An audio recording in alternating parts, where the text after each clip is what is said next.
कृष्णपुर पंचायत में आसिया बेगम बनी सभापति पद की सर्वसम्मत उम्मीदवार। प्रेरणा भारती सुनाई विधानसभा क्षेत्र के कृष्णपुर पंचायत में लंबे गतिरोध के बाद बुधवार को पंचायत के 6 में से 5 सदस्यों ने पूर्व अंचल पंचायत सभापति और वार्ड नंबर 4 की सदस्य आसिया बेगम लश्कर को सभापति पद के लिए समर्थन दिया।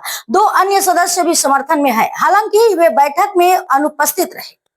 पंचायत में नेतृत्व को लेकर बनी असमंजस की स्थिति अब साफ हो गई है।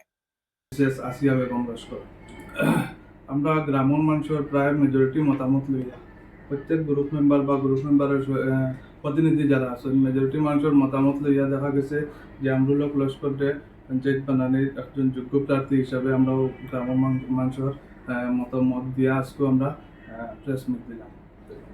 আরও 2 জন আমরা আসেন, তারা বিশেষ অসুবিধার কারণে আইতে পারছেন না, তারা পরে আমরা সহযোগিতা করবো।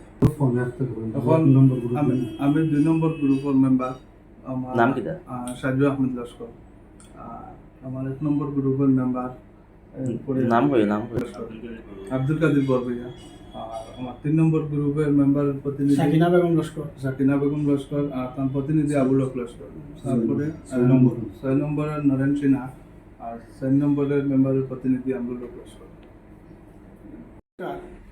আজকে আমরা 5 জন সদস্য কেন উপস্থিত হয়েছি, উপস্থিত হয়ে আমরা এটা চিন্তাধারা করি যে আমরা আমরুল ভাই শ্রী মিসেস আসিয়া বেগম লস্কর দে আমরা পঞ্চায়েত বানাইবার লাগি আমরা খুব একটা ওয়ামা সবর তে আমরা 5 জন যারা লগে আমরা 2 জন আসেন, তারা আমরা যোগাযোগ করছেন, তারা আইতে পারতো না, তোরা বিশেষ একটা কাজের কারণে তো তারাও আমরা লগে উপস্থিত হয়ে যাবে আরও 2-4 দিন পরে। তো আমরা সবাই সমর্থন করেছি আমরা আমরুল ভাই মিসেস আসিয়া বেগম লস্কর দে। তার আগেও তার নেতৃত্ব দিয়েছিল, আগে ব্লক প্রেসিডেন্ট আসলা, তার খুব তার কাজ কামটা খুব বেশি ভালো লাগছে আমরা দেখে। আমরা মানে কৃষ্ণপুর জিপি সব জনসাধারণের একটা মত আছে যে তানে মানে প্রেসিডেন্ট বানাইবার লাগি, এর লাগে আমরা সব তান কথা তানে আমরা যদি আর মত দিছি। আমরা আজকে এখানে জমিছি, আমরা 5 জন, আরও 2 জন আছে আমরা সঙ্গে। আমরা সব একমত হইয়া আমরুল ভাই মিসেস